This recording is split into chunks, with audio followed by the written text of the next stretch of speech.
Welcome back to Medrash Umaisa, sharing a story for this week's Parsha, Parshas Bo. After World War II, at the very end of World War II, a very special yeshiva started up in France, Yeshiva Chachmei Tzarfat, in the town of Aix-les-Bains. The yeshiva still exists today, 75 years later, I believe. There were some very special Rabbonim who started it, and they had a very special Rosh Yeshiva of Chaim Yitzchak Chaikin, who was a Talmud of the Chofetz Chaim. And it was primarily set up for refugees from the war, many of them orphans. Among the Rebbeim who came to take part in that yeshiva was the great Gaon Rav Mordechai Pogromansky Zatzal, Rav Motel Pogromansky as he was known. He was a Gaon in all areas of Torah, a great tzaddik. He had done much helping people in the suffering of the Kovna ghetto. And when he came to the yeshiva, at the same time, a boy came to the yeshiva from Morocco.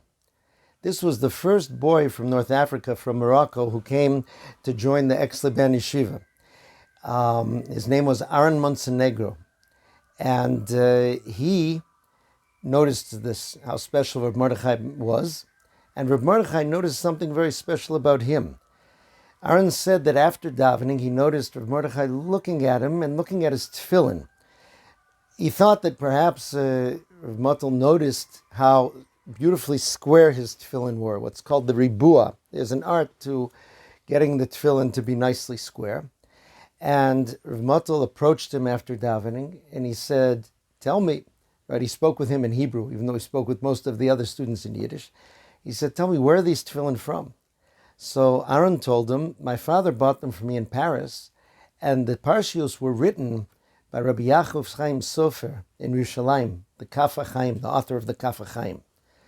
Rav Motel asked if he could please be able to put on those tefillin, and he asked for him to give them to him every day after davening so that he could put on those tefillin as well. In this week's Parsha, we have the lesson of tefillin, the mitzvah of tefillin, and obviously Rav Motel sensed how special these tefillin were. But I'd like to focus on a few different lessons from this. Number one is the understanding, sometimes people are too divided in terms of what comes from a Sephardi world or an Ashkenazi world.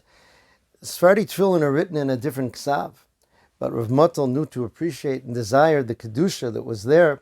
People that know told me that the Kaf HaChaim was known for being a master of the kavanot, of the particular intentions that are meant to be had spiritually when writing the Parshas of tefillin.